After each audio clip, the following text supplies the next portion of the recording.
श्री सूर्य देवाय नमः। आप सभी का हमारे YouTube चैनल पर हार्दिक स्वागत है। आज रविवार के दिन आइए सुने सूरज भगवान की पौराणिक कथा। एक राजा था, एक रानी। उनके पास सिपाही, घोड़े, दास दासियां, धन दौलत सब कुछ था, सिर्फ उन्हें संतान नहीं थी। इसी कारण राजा रानी बहुत ही दुखी रहते थे। संतान प्राप्ति के लिए उन्होंने हर तरह का दान धर्म, धार्मिक अनुष्ठान, जप मंत्र, व्रत, पूजा पाठ किए, लेकिन कोई फायदा नहीं हुआ। अब राजा रानी दोनों ही बुढ़ापे की ओर बढ़ते गए और गहन सोच में पड़ गए। अब हमारे इतने बड़े राज्य का क्या होगा? कौन बनेगा इस राज्य का वारिस? कौन लेगा प्रजा की जिम्मेदारी? राजा रानी दिन रात इसी चिंता में घुलने लगे। उन्हें खाने पीने की भी सुध नहीं रहती। तो एक सुबह राजा के दरबार में एक साधु महाराज आते हैं। तो दासी जाकर रानी से बताती है। तब रानी दासी से कहती हैं, ये मेरा अंतिम दान धर्म है। इसके बाद मैं अपने हाथों से कोई दान धर्म नहीं करूँगी। रानी चावल से भरा पात्र लेकर बाहर आती है और साधु महाराज की झोली में भिक्षा डालने आगे बढ़ती है। तो उसके चेहरे पर छाई उदासी साधु की दृष्टि में आती है। वह उससे पूछता है, रानी साहिबा, क्या हुआ? आप क्यों इतनी उदास हैं? तब रानी साधु को सारी हकीकत बताती है और सिसकने लगती है। उस पर वह साधु महाराज कुछ पल गंभीर हो जाते हैं और कहते हैं, चिंता मत करना रानी साहिबा, आपकी संतान की इच्छा पूरी हो जाएगी। आपकी कोख से एक पुत्र जन्म लेगा, लेकिन मात्र वह 14 साल तक ही आप लोगों को मिलेगा। इसके आगे वह इस मृत्यु लोक में नहीं रह पाएगा। इससे बढ़कर आपको कुछ देना मेरे लिए संभव नहीं है।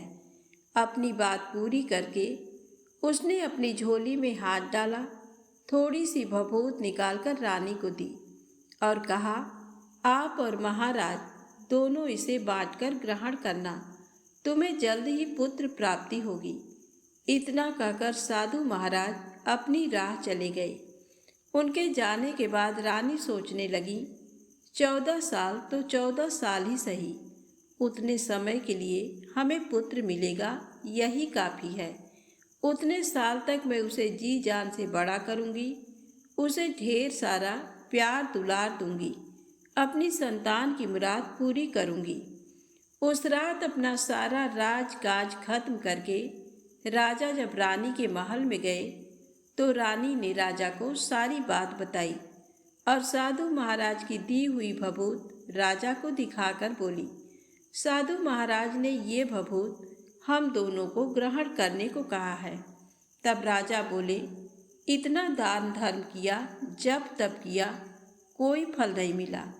अब इस भभूत से हमें संतान प्राप्ति होगी क्या? उस पर रानी बोली, जब इतना सब कुछ किया तो अब ये भी सही, खामख्वाह उस साधु के क्रोध को क्यों बुलावा दें। राजा को अब किसी पर विश्वास नहीं था, लेकिन पत्नी को दुख न पहुँचे इसलिए वह राजी हो गए। राजा रानी दोनों नहाते धोते हैं, फिर अपने भगवान का नाम स्मरण करते हैं, अपने पुरखों को स्मरण करते हैं और उस साधु महाराज का नाम स्मरण करके वह भभूत बांट कर दोनों खाते हैं। उसके बाद दोनों निश्चिंत होकर सो जाते हैं। तो कुछ दिन गुजर जाते हैं और साधु द्वारा कहे अनुसार रानी गर्भवती हो जाती हैं। उस पर राजा रानी दोनों की खुशी गगन में नहीं समाती। राजा रानी से बोला, महारानी, सचमुच साधु महाराज की कृपा हो गई। तो 9 महीने 9 दिन और 9 घंटे पूरे होकर रानी ने एक सुंदर गोरे चिट्टे पुत्र को जन्म दिया। राजा ने बड़ी धूमधाम से पुत्र का नामकरण किया। सारे राज्य में 8 दिन तक अन्न संतर्पण रखा, उत्सव मनाया गया। अब पुत्र की कुंडली देखने के लिए राज्य के सबसे विद्वान पंडित जी को बुलाया। तो कुंडली देखकर पंडित जी बड़े चिंतित हो गए। कहने लगे, महाराज, हमारा राजपुत्र सिर्फ 14 साल तक हमारे पास रहेगा। राजा को इस बात की भनक थी ही, रानी को भी। साधु महाराज की बात याद थी। दोनों चुप रह जाते हैं।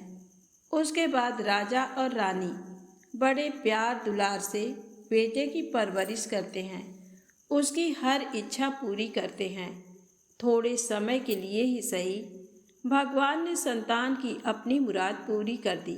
इससे वे समाधान मानते हैं। राजपुत्र दिन प्रतिदिन बड़ा होता है। जब वह 7 साल का हो जाता है तो राजा एक अच्छे गुरु की नियुक्ति करके उसे पढ़ाई लिखाई, राजशास्त्र, शस्त्र विद्या, घुड़सवारी इत्यादि 12 विद्याओं का शिक्षण देते हैं। जब वह सब शास्त्र विद्या में पारंगत हो जाता है और 12 साल की उम्र का हो जाता है, तब एक अच्छी सी राजकन्या खोजकर उसकी शादी कर देते हैं। तो 2 और साल बीत जाते हैं। बेटा 14 साल का हो जाता है। एक दिन राजपुत्र राजा से बोलता है, पिताजी, मैं अपना सारा राज्य घूमकर देखना चाहता हूँ। आज तक मैंने सिर्फ इस रजवाड़े के अतिरिक्त कुछ नहीं देखा है। बेटे की बात सुनकर राजा चिंतित हो जाता है, क्योंकि पुत्र को 14वां साल शुरू हुआ था। अब कोई अनहोनी होने का वक्त नज़दीक आ पहुंचा था, लेकिन राजा ये सब बातें पुत्र को बता नहीं सकता था। वह क्या करता है कि चेहरे पर खुशी लाकर बेटे से कहता है, हाँ हाँ, जरूर जाओ बेटा, तुम्हें अपना सारा राज्य घूम कर देखना चाहिए। कहाँ क्या है ये सब जानना चाहिए। कल मेरे बाद तुम्ही को तो राजा बनना है। मात्र एक बात का ध्यान रखें, तुम जहाँ जा रहे हो, क्या कर रहे हो, ये बात अपनी पत्नी को नहीं बताना। पुत्र कहता है, ठीक है पिताजी, आपने जो कहा है मैं वैसा ही करूँगा। राजपुत्र दिन भर अपनी पत्नी के साथ मौज मस्ती करता है, खुशियाँ मनाता है और रात को ठीक 12 बजे बिस्तर से उठकर बाहर चला जाता है। फिर पौ फटने से पहले वापस अपने महल में आकर सो जाता है। ऐसे बहुत दिनों तक चलता रहा। अब पुत्र का 14वां साल खत्म होने में कुछ दिन ही बाकी रहते हैं। इतने में उसकी पत्नी यानी छोटी रानी रात में जाग जाती हैं। वह देखती हैं कि बिस्तर पर राजपुत्र नहीं है। वह महल में सब जगह देखती हैं, तो राजपुत्र कहीं भी नजर नहीं आता। तो वह क्या करेगी, किससे कहेगी? वह चुपचाप रहती है। फिर भोर होने पर वह देखती है कि उसका पति अपनी जगह सोया हुआ है। वह पति से कुछ नहीं पूछती, लेकिन दूसरी रात भी वैसे ही होता है। तीसरी रात, चौथी रात, ऐसे बहुत दिन तक चलता है। रानी बहुत ही चिंतित हो जाती है। पति रात को जाता कहाँ है, किससे मिलने जाता है? उसके मन में ढेर सारे सवाल उठते हैं, लेकिन उसे पूछने में डर लगता है। शायद पति गुस्सा कर बैठे। सास ससुर से पूछने के बारे में सोचा तो उसकी कुल मर्यादा बीच में आ जाती थी। तो इस तरह मन ही मन वह कुढ़ती रहती थी। इस हालत में उसे खाने पीने में दिलचस्पी नहीं होती। वह दुबली पतली हो जाती है। तो उस राज्य में फूल बेचने वाली एक बूढ़ी मालिन थी। वह हमेशा छोटी रानी को फूल देने उसके महल में आती थी। उस बुढ़िया का ध्यान छोटी रानी पर जाता है। वह उससे पूछती है, बेटी, तुम्हें किस बात का दुख है? तुम इस तरह सूखकर कांटा क्यों बनी हो? उस पर रानी कहती है, क्या बताऊं तुम्हें अम्मा, तुम्हारा राजपुत्र हर रात बिस्तर पर से उठकर कहीं चला जाता है और सुबह भोर होते ही वापस आकर सोता है। वह कहाँ जाता है? प्रेमिका से मिलने जाता है क्या? ये सोच सोचकर मैं अन्न जल ग्रहण नहीं कर पाती और सूख सूख कर इस तरह कांटा बन गई हूँ। बुढ़िया सब बात सुनकर उसे एक उपाय बताती है। तो बेटी ऐसा करना, आज रात तुम सोना मत। उसके पीछे जाकर देखना कि वह कहाँ जाता है, क्या करता है। उसकी अच्छी तरह से पहरेदारी करना। पर मुझे नींद आ गई तो? तुम्हें नींद ना आए इसलिए एक काम करना, अपने बाएं हाथ की उंगली में एक जख्म करना, उस पर थोड़ी सी मिर्च छिड़कना। उससे तुम्हें बड़ी जलन होगी और उस पीड़ा से तुम्हें रात भर नींद नहीं आएगी। रानी बुढ़िया के कहे अनुसार करती हैं। उंगली की जलन से उसे बड़ी देर तक नींद नहीं आती, लेकिन बाद में वह सो जाती है। दूसरे दिन सुबह बुढ़िया फूल लेकर उसके महल में पहुंचती है और पूछती है, क्या हुआ बेटी, देख पाई? पति कहाँ जाता है? रानी कहती है, नहीं अम्मा, पहले कुछ समय जलन के कारण मुझे नींद नहीं आई, पर कुछ देर पश्चात मैं सो गई। बुढ़िया कहती है, कोई बात नहीं, आज तुम उंगली पर पहले से थोड़ा बड़ा जख्म करना और ज़्यादा मिर्च लगाना। तो रानी वैसे ही करती है, परंतु वह सिर्फ पति के बिस्तर से उठकर बाहर निकलते वक्त तक जाग पाई। वह उसके पीछे नहीं जा सकी, क्योंकि उसकी आंखें उस समय तक मुद गई थी। दूसरे दिन सुबह बुढ़िया आती है तो उसने पूछने से पहले ही रानी रो कर कहती है, अम्मा, मैं आज भी उनकी पहरेदारी ठीक तरह नहीं कर पाई। बुढ़िया कहती है, रोना नहीं बेटी, सब कुछ ठीक हो जाएगा। तुम आज रात जख्म और बड़ा करना और उस पर ज़्यादा मिर्च छिड़कना, और एक काम करना, वह जब जाने के लिए निकलता है तो उसका रास्ता रोकना। बुढ़िया ने जैसा बताया रानी वैसा ही करती है। आज रात उसे नींद नहीं आती। पति रात 12 बजे बिस्तर से उठकर जब महल से निकलने के लिए चलने लगता है तो वह बुढ़िया ने जैसे बताया वैसे ही करती है। दौड़ कर जाकर पति का रास्ता रोकती है और कहती है, कहाँ जा रहे हो, किससे मिलने जा रहे हो, मुझे बताओ। राजपुत्र उसे समझाने की बहुत कोशिश करता है। देखो, अगर मैंने तुम्हें वह बताया तो मैं तुम्हें दोबारा नहीं मिल पाऊंगा। रानी कहती है, कोई बात नहीं, ना मिल पाओ, लेकिन आप रात के समय कहाँ जाते हो ये मुझे पहले बता दीजिए। राजपुत्र निरुपाय हो जाता है। पत्नी की जिद के आगे उसकी एक नहीं चल पाती। ठीक उसी समय उसका 14वां साल खत्म होकर 15वां साल लगने वाला था।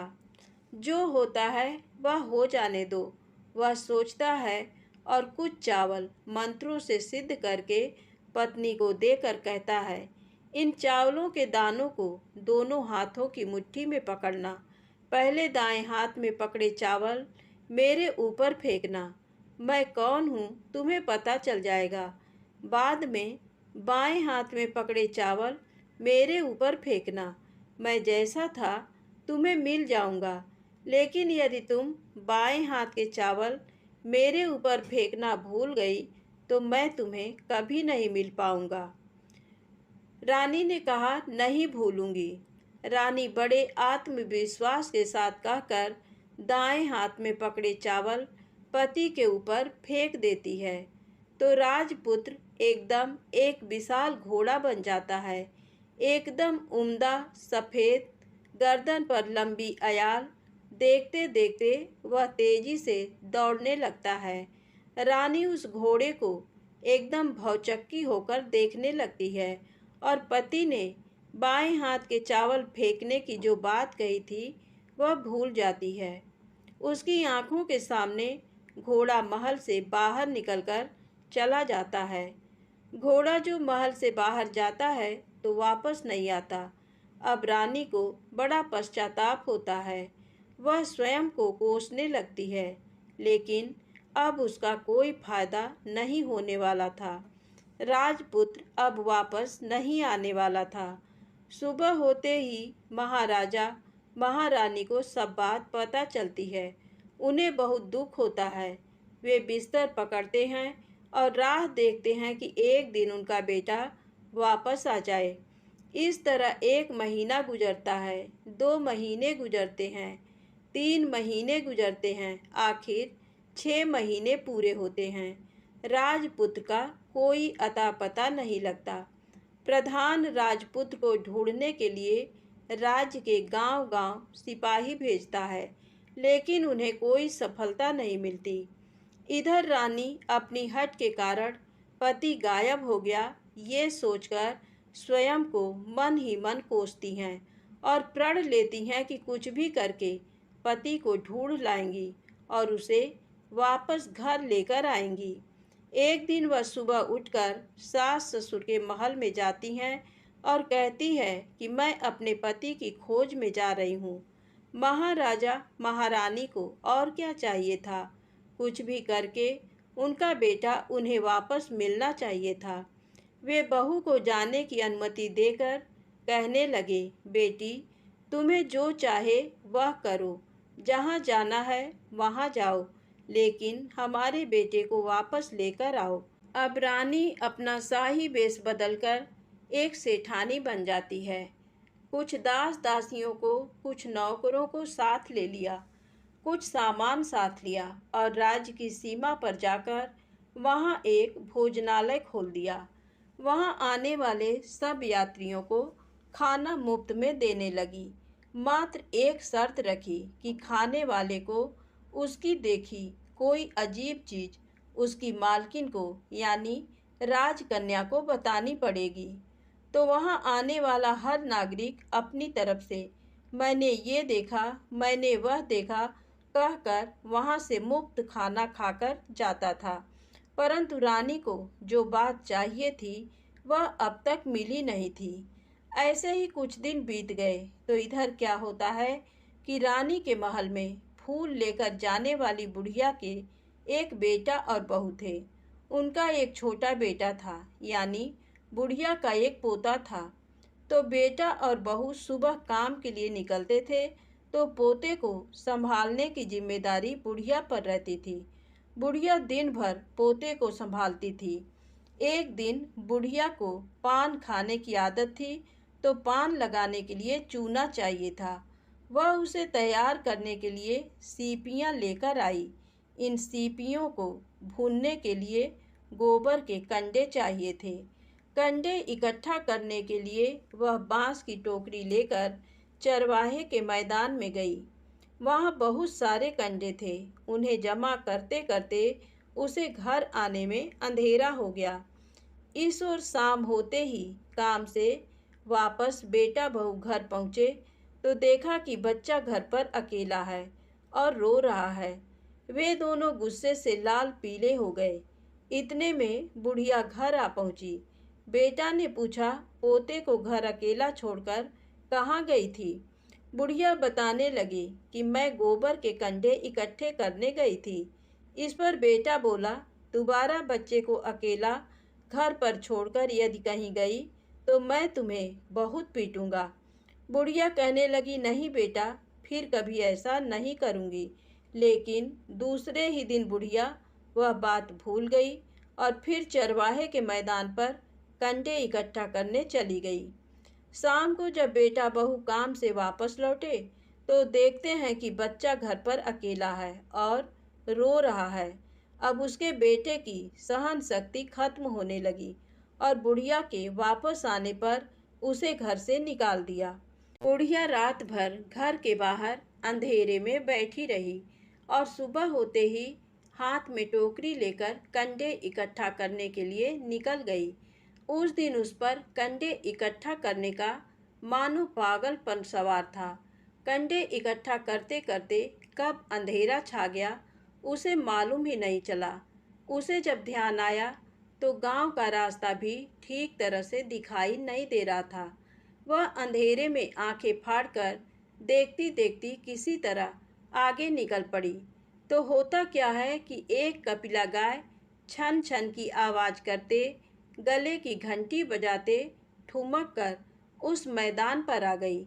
उसे देखकर बुढ़िया सोचने लगी कि इस गाय के पीछे पीछे जाऊंगी तो गांव तक पहुंच जाऊंगी।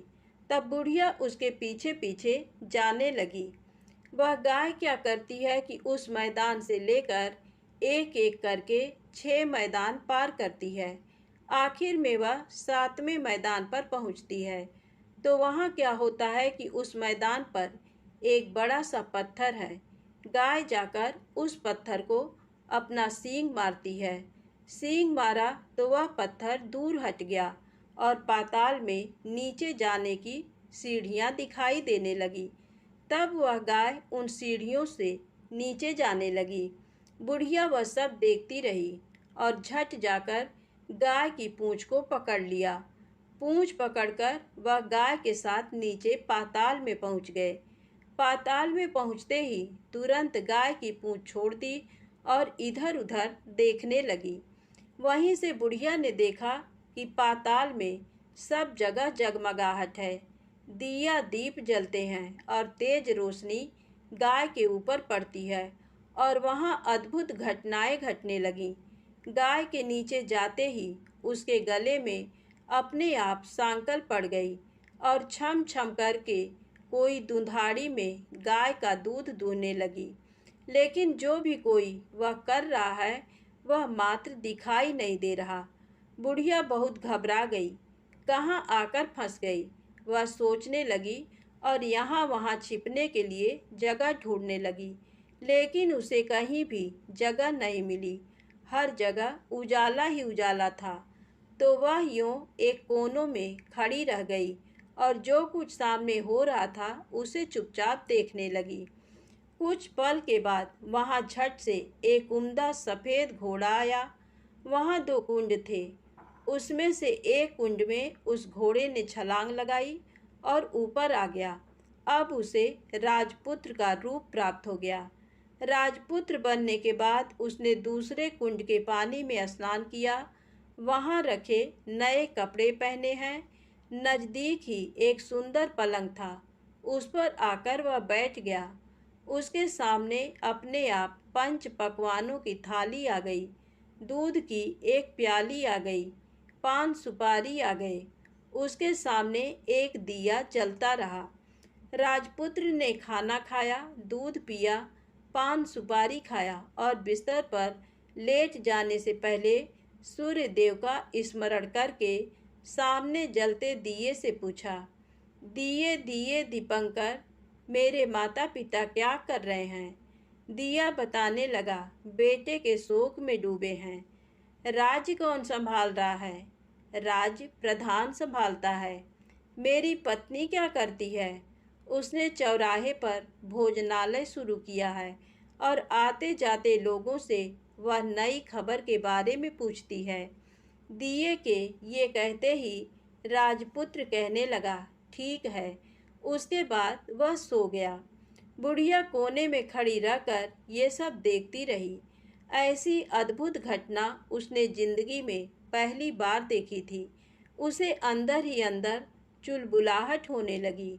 वह अपनी भूख प्यास भूल गई और आगे क्या होता है कि उसे उत्सुकता से देखने लगती है। लेकिन उसके बाद और कुछ घटनाएं नहीं घटती। रात गुजर गई और सुबह हो गई। सुबह होने पर पलंग पर सोया राजपुत्र उठा और फिर से पहले वाले कुंड में छलांग लगाई। तो अब वह फिर से घोड़ा बनकर कुंड से बाहर आ गया। बाहर आते ही वह तेजी से उस पाताल नगरी से बाहर निकल गया। लेकिन वह कहाँ गया, बुढ़िया को कुछ पता नहीं चला। उसके बाद पिछली रात की तरह कोई उस गाय का छम छम करके दूध दोहने लगा। जैसे ही दूध दुहाना खत्म हुआ, उसके गले की सांकल अपने आप खुल गई और वह गाय तेजी से ऊपर जाने वाली सीढ़ियाँ की ओर भागने लगी। गाय को दौड़ते देखकर बुढ़िया सोचने लगी, अब गाय के साथ यहाँ से ऊपर जाना ही समझदारी है, नहीं तो कोई मुसीबत आकर मेरे ऊपर टपक जाएगी। झट से उसने गाय की पूंछ पकड़ ली और गाय के साथ ऊपर आ गई।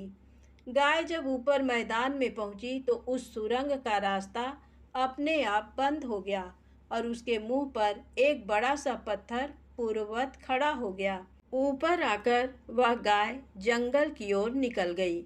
इधर बुढ़िया एकदम बावली सी हो गई। उसने पाताल नगरी में जो कुछ देखा वह जल्द से जल्द किसी को बताने के लिए उतावली हो उठी। उसे एकदम याद आया कि नगर की सीमा पर कोई औरत भोजनालय चलाती है और नई बात बताने वाले को अच्छा खाना पीना मुफ्त में देती है। वह सोचने लगी कि क्यों न मैं ये बात उस औरत को जाकर बताऊं। यदि उसे ये बात पसंद आ गई तो बाकी जीवन खाने पीने की झंझट से मुक्ति मिलेगी। बुढ़िया ने मन में तय किया और तुरंत उस भोजनालय के द्वार पर टंगे नगाड़े के सामने खड़ी हो गई और जोर जोर से नगाड़ा बजाना शुरू कर दिया। नगाड़े का इस तरह शोर सुनकर मालकिन यानी छोटी रानी मन में प्रसन्न हो जाती हैं कि शायद कोई बड़ी बात लेकर यहाँ आया है। रानी सिपाहियों को आदेश देती है, जाइए और जो कोई आया है उसकी अच्छी खातिरदारी कीजिए। आदेश पाते ही सिपाही नीचे दौड़ गए तो एक बुढ़िया नगाड़ा बजा रही है। उन्होंने पूछा, क्यों री बुढ़िया, क्या हुआ, क्यों नगाड़ा बजा रही हो? बुढ़िया बोली, कुछ नहीं बेटा, यहाँ खाना मिलता है ना, इसलिए आई हूँ। खाना चाहिए, मिलेगा, लेकिन तुझे कोई नई बात बतानी पड़ेगी। हाँ बताऊंगी, एक बात मालूम है मुझे। इस पर सिपाही उसे अंदर लेकर आए। उनको मालकिन का आदेश था कि जो कोई बूढ़ा बुजुर्ग वहाँ आए उनके साथ अच्छी तरह पेश आना, उनका अच्छा आदर आतिथ्य करना। तो सिपाही ने उस बुढ़िया का भरपूर आदर आतिथ्य किया। उसे बड़ी सी थाली भरकर व्यंजन परोसते हैं। बुढ़िया कुछ दिनों से भूखी थी, वह खाने पर टूट पड़ी। खाना खाने के बाद सिपाही ने उसे नई साड़ी पहनने को दी। उसके बाद उसे लेकर रानी के पास आए। बुढ़िया और रानी ने तुरंत एक दूसरे को पहचान लिया। बुढ़िया बोली, बेटी तुम? और रानी बोली, अम्मा तुम? बड़ी देर तक दोनों भांति भांति की बातें करती रहीं। आखिर कुंवरनी बुढ़िया से कहने लगी, अम्मा अब बताओ तुमने क्या नई बात देखी है? नई बात? मैंने कोई नई बात देखी नहीं है। वह तो मेरे पास तुम्हें देने के लिए खाने के पैसे नहीं थे, इसलिए मैंने झूठ कहा और नगाड़ा बजाया। रानी ने कहा, अम्मा घबराना नहीं, मैं किसी को तुम्हारा नाम नहीं बताऊंगी। फिर भी बुढ़िया मैंने क्या देखा, कब देखा करके आनाकानी करने लगी। इस पर कुंवरनी ने उससे कहा, देखो अम्मा, यदि तुमने मुझे वह नई बात बताई तो जिंदगी भर मैं तुम्हारी देखभाल करूंगी और तुम्हें रानी माता की तरह रखूंगी। अब बुढ़िया बताने को तैयार हो गई। उसने जो कुछ उस चारागाह वाले मैदान पर देखा था वह सब कुछ कुंवर रानी को बता दिया। बुढ़िया की वे बातें सुनकर कुंवरनी को यकीन हो गया कि वह राजपुत्र उसी का पति है। वह तुरंत बुढ़िया से कहने लगी, अम्मा मुझे उस जगह पर ले चलो। नहीं बेटी, वह पाताल राज्य है, सांप है। यदि किसी ने तुम्हें देख लिया तो तुम्हारी जान खतरे में पड़ सकती है। लेकिन रानी उसकी एक भी नहीं सुनती। उसे उस जगह ले जाने के लिए हठ करने लगी। आखिर में बुढ़िया ने उसका कहना मान लिया और कहने लगी, ठीक है, मैं तुम्हें वहाँ लेकर चलती हूँ, पर आज नहीं कल। वहाँ जाना है तो शाम को ही जाना होगा। तो दूसरे दिन दोपहर को रानी बुढ़िया के साथ उस मैदान पर गई और एक जगह छुपकर गाय के आने की राह देखने लगी। दिन ढलते ही अंधेरा घेरने लगा और गाय हमेशा की तरह वहाँ आ गई। मैदान के उस कोने में जाकर उसने पत्थर पर सींग मारा तो झट से पत्थर हटकर वहाँ सुरंग में जाने का रास्ता खुल गया। गाय उस रास्ते से नीचे उतरने लगी तो बुढ़िया रानी से कहने लगी, जल्दी आगे बढ़ो, हम गाय की पूंछ पकड़कर नीचे उतरेंगे। तो दोनों गाय की पूंछ पकड़कर नीचे उतर गईं। बुढ़िया पहले जिस कोने में छिपी थी उस कोने में छिप गई। अब नीचे सब कुछ पहले जैसा घटित हो रहा था। गाय के गले में अपने आप सांकल पड़ गई। कोई अदृश्य रूप से उसका दूध दूहने लगा। एक सफ़ेद उम्दा घोड़े ने आकर एक कुंड में छलांग लगाई तो राजपुत्र के रूप में ऊपर आया। वह राजपुत्र दूसरे कुंड में नहाने लगा। बाद में उसके सामने खाने की थाली आ गई, दूध की प्याली आ गई, पान बीड़ा आ गया। राजपुत्र सब ग्रहण करके सोने के लिए पलंग पर गया तो सोने से पहले सूर्य देव का स्मरण करके वह दिए से पूछने लगा, दिए दिए दीपंकर, मेरे माता पिता क्या कर रहे हैं? तो दिया कुछ जवाब नहीं देता, बल्कि वह बुझने लगता है। तब राजपुत्र को कुछ अघटित हुआ है, इसका संदेह हो गया है। वह उदास हो गया और जो कुछ हुआ है वह हो जाने दो ऐसा सोचकर सोने के लिए बिस्तर पर लेट गया। अब रानी का संयम छूट गया। वह दौड़कर पति के पास गई और उसके पैर पकड़ने के लिए आगे बढ़ने लगी। राजपुत्र तुरंत ही पत्नी को पहचान गया। वह झट से पीछे हट गया और चिल्लाने लगा, नहीं नहीं, मुझे मत छूना, सर्वनाश हो जाएगा। रानी दोनों हाथ जोड़कर पति से अपनी भूल स्वीकार करने लगी। स्वामी, मुझसे भूल हो गई। मुझे आपसे नहीं पूछना चाहिए था कि आप रात को कहाँ जाते हो। मैं अपनी भूल स्वीकार करती हूँ। मुझे मेरी भूल की सज़ा मिल गई है। अब आप घर चलें। आपके वियोग में आपके माता पिता ने बिस्तर पकड़ लिया। आपकी प्रजा भी बहुत दुखी है। उस पर राजपुत्र कहने लगा, वही तो एक बार तुम गलती कर बैठी हो, अब दोबारा मत करना, नहीं तो अब मैं तुम्हें जो दिख रहा हूँ वह अभी नहीं दिखूंगा। रानी अब विलाप करने लगी, जोर जोर से जमीन पर सिर पटकने लगी। राजपुत्र के मन में उसके प्रति दया उत्पन्न हो गई। वह उससे कहने लगा, यदि तुम मुझे पाना चाहती हो तो तुम्हें एक काम करना होगा। काम कठिन है, लेकिन वह तुम्हें अकेले करना होगा। रानी ने कहा, कहो स्वामी, कितना भी कठिन काम हो मैं वह पूर्ण करूंगी। रानी कहने लगी।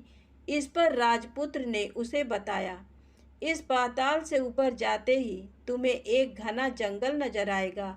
ऐसे 6 जंगल पार करने के पश्चात 7वां जंगल मिलेगा। वह जंगल सबसे घना है। उस जंगल में बीचों बीच एक पीपल का पेड़ है। उसके आसपास की जगह पत्ते, फंदे, जटाएं, कांटे इत्यादि से ढक चुकी हैं। वहाँ बाघ, शेर, भालू, सांप सभी धमा चौकड़ी बैठती है। तुम्हें उन सबको भगाकर वह जगह साफ करनी है। उसको गोबर से लिपाई करके पवित्र बनाना है, रंगोली से सजाना है। उसके बाद वहाँ धूप, कपूर, अगरबत्ती जलानी है। फूल, कुमकुम से पेड़ की तने की पूजा करनी है। दूध दही से बने चावल का भोग चढ़ाना है। ये सब तुम्हें दोपहर को 12 बजने के पहले करना है। 12 बजने के समय तुम्हें उस जगह पर बैठकर सूर्य भगवान का ध्यान करना है। ठीक 12 बजे सूर्य भगवान का रथ वहाँ उतरेगा। वे वह सब देखकर खुश हो जाएंगे और कहेंगे, जिस किसी ने ये सब किया है उसे मैं मनचाहा फल दूंगा। तो तुम सामने जाकर उसके रथ का दाहिना घोड़ा मांगना, मैं तुम्हें मिल जाऊंगा। इतनी बात कहकर राजपुत्र अपने पलंग पर सो गया और छोटी रानी भोर होने की राह देखने लगी। भोर होते ही वह बुढ़िया के साथ गाय की पूंछ पकड़कर ऊपर आ गई। ऊपर आने के बाद वह बुढ़िया से कहने लगी, अम्मा, अब मैं अकेले ही आगे जाऊंगी, तुम भोजनालय वापस जाओ। वह जंगल में जाकर राजपुत्र की बताई जगह ढूंढने लगी और स्वयं आरी से वह जगह साफ कर दी। बाद में राजपुत्र ने जैसे बताया वैसी लिपाई पुताई करके वापस आ गई। दूसरे दिन पौ फटने से पहले उठी और जंगल में उस जगह पहुंची। वहां जाकर इत्र, गुलाब का पानी छिड़क कर वह जगह सुगंधित की। धूप अगरबत्ती जलाकर उसे पवित्र किया और पूजा की। सब सामग्री वहां तैयार रखकर सूर्य भगवान का ध्यान करने बैठ गई। जैसा कि पति ने बताया था, दोपहर को ठीक 12 बजे सूर्य भगवान का रथ उस पीपल के पेड़ पर आकर रुका है। सूर्य भगवान ने जब रथ से नीचे देखा तो सुगंधित वातावरण देखकर वे बहुत प्रसन्न हो गए।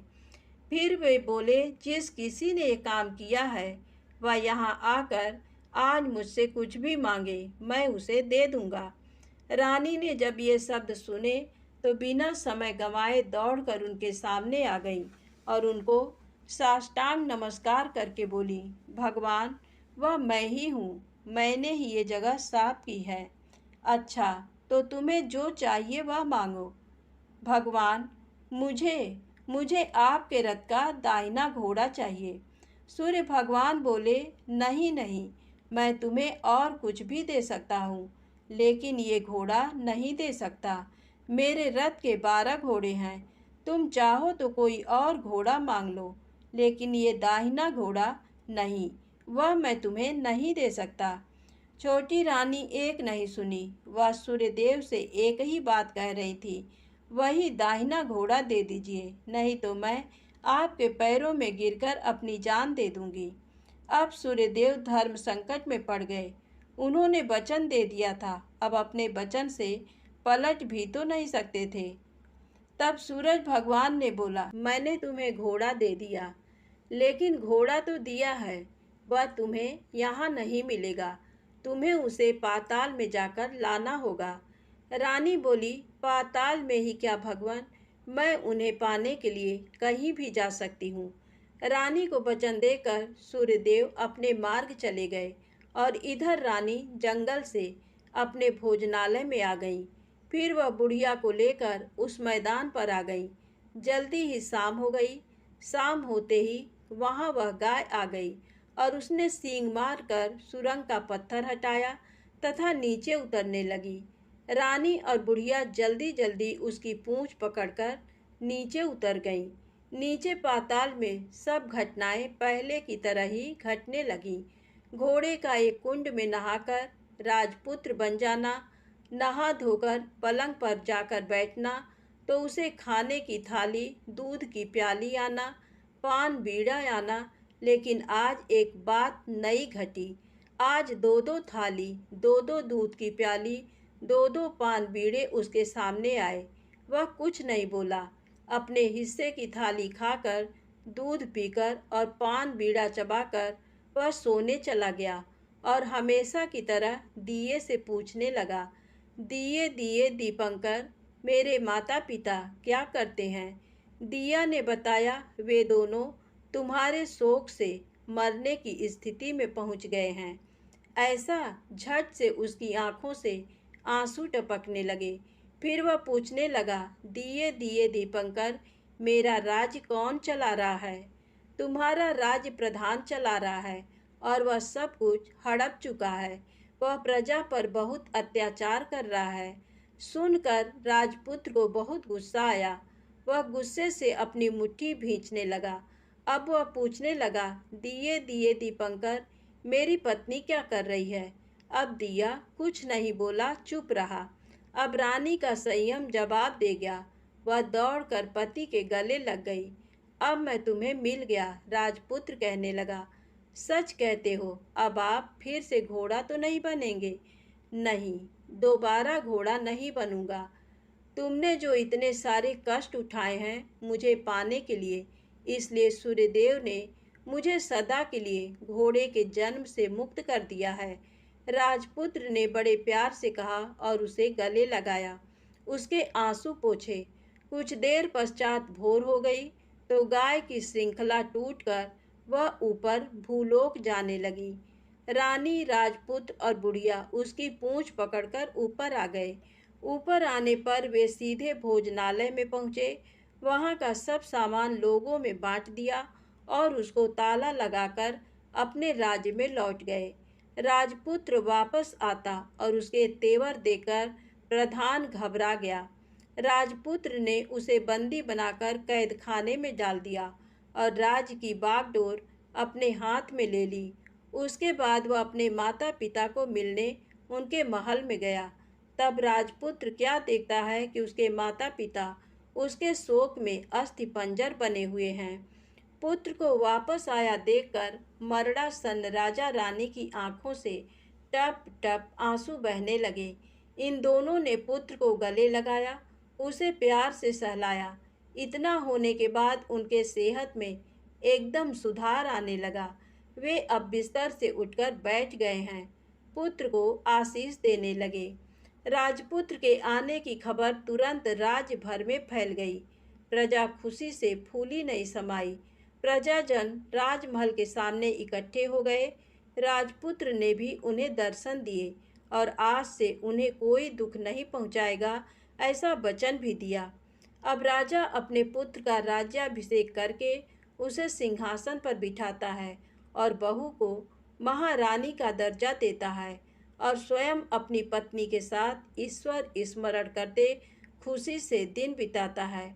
महाराजा बना राजपुत्र अच्छी तरह से राज्य चलाने लगा और अपनी पत्नी के साथ सुख शांति से जीवन बिताने लगा। उस बुढ़िया को रानी ने अपने पास ही रख लिया। उसकी अच्छी तरह से देखभाल करने लगी। बुढ़िया और उसके बुढ़ापे के दिन खुशी से गुजरने लगे। प्रेम से बोले सूरज भगवान की जय हो।